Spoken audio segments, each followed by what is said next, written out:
झाली पावभाजी.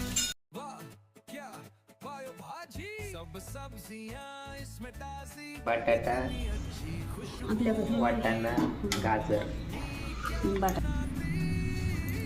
आणि बीट.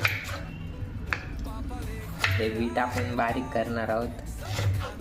सगळं बारीक झाल्यानंतर कुकरमध्ये टाकायचं. थोडंसं पाणी घालायचं त्याच्यात, म्हणजे चांगलं शिजल. आणि त्याच्यानंतर मीठ थोडं चवीनुसार.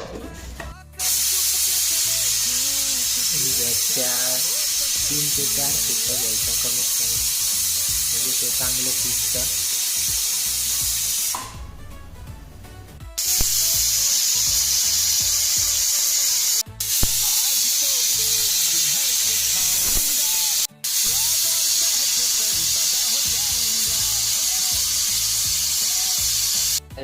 टमॅटो आणि कांदा बारीक करून घ्यायचा आहे.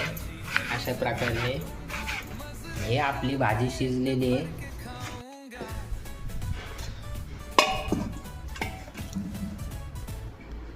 वरी आणि जिरा टाकलाय. थोडा भाजून घ्यायचा कांदा. टमॅटो चांगलं परतून घ्या. टमॅटो, पावभाजी मसाला, लाल तिखट,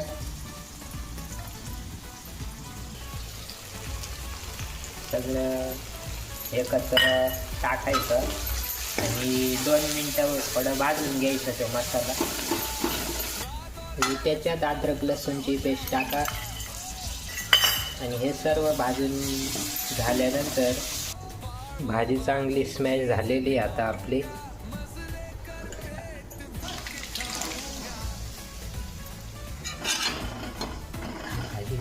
कढई टाकली. आता भाजी झाली. आता पाव गरम करायला लागतील. झाली पावभाजी.